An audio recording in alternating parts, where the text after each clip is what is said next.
En décembre 2018, Édouard Philippe, Premier ministre, déclarait ceci devant l'Assemblée nationale. Voulons-nous moins d'impôts? La question pourrait faire l'unanimité, et c'est une chose assez rare. Il n'avait pas tort. La question de vouloir moins d'impôts fait effectivement l'unanimité, aussi bien à l'Assemblée nationale que dans les manifestations, que chez les Gilets jaunes et tous les mouvements sociaux contestataires. Pourtant, de quels impôts parle-t-on concrètement? En général, l'impôt que l'on déteste, celui sur lequel on a le plus de récriminations à faire, c'est l'impôt sur le revenu. Pourtant, bizarrement, même si on le dénonce comme antisocial, cet impôt a été créé comme un impôt foncièrement social. Pour le comprendre, il faut revenir rapidement à la Révolution française, où la branche la plus radicale, la plus égalitaire de la Révolution française s'est toujours promis, y compris durant tout le XIXe siècle, d'un jour créer un impôt progressif sur le revenu. Cela permettrait en effet d'araser les inégalités sociales. Sauf qu'en France, la mayonnaise n'a pas beaucoup pris. En Angleterre, par exemple, il n'a fallu attendre que 1842 pour que un impôt sur le revenu progressif soit mis en place. En Allemagne, il a fallu attendre 1893.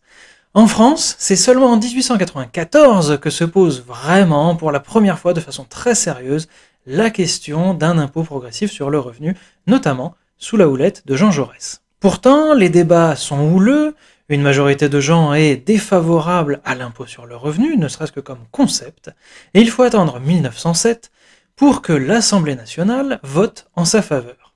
Il faut même attendre 1914 pour que le Sénat approuve à son tour la mesure. Cet impôt naît donc comme un véritable impôt social, un impôt qui a pour volonté et pour ambition d'araser les inégalités et de faire en sorte que le pays ait une vie finalement plus juste au niveau social. Bizarrement, l'impôt qui n'est jamais, ou en tout cas que très rarement cité parmi ceux que l'on déteste, c'est la TVA, la taxe sur la valeur ajoutée. C'est un impôt qui est né en 1954 dans l'esprit d'un haut fonctionnaire français de la Direction générale des impôts et qui avait pour but de rationaliser les divers impôts à la consommation préexistants. Le pari a été un succès puisque très rapidement la TVA a été adoptée non seulement par la France, mais elle est aujourd'hui adoptée par 170 pays et elle fait partie des acquis communautaires, c'est-à-dire que si vous voulez en tant qu'État intégrer l'Europe, vous devez vous munir d'un système de TVA. Cette efficacité, elle est véritable du point de vue de l'État, parce qu'effectivement elle simplifie bien des choses.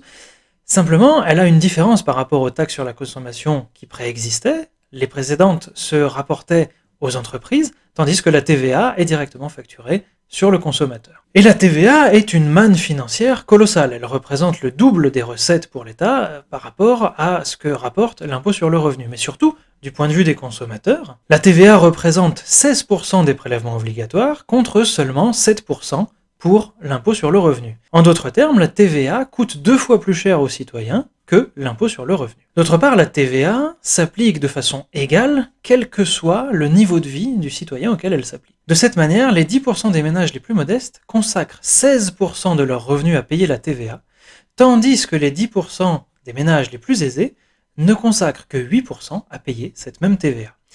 Ainsi, on peut considérer la TVA comme un impôt antisocial, mais surtout comme un impôt régressif, c'est-à-dire un impôt dont la valeur diminue à mesure que vous augmentez vos revenus. Et cela n'est pas sans rappeler une tentative qui a eu lieu en 2005 dans le canton d'Obwald en Suisse, lorsque a été faite la proposition de créer un impôt fondamentalement régressif sur le revenu. Le projet consistait à faire payer un certain taux d'imposition jusqu'à un certain revenu et puis diminuer ce taux d'imposition au-delà de ce revenu. En gros, plus vous gagnez de l'argent, moins vous payez d'impôts. Lors du référendum qui avait eu lieu pour cette proposition, une majorité d'électeurs s'était déclarée favorable. Pourquoi cela?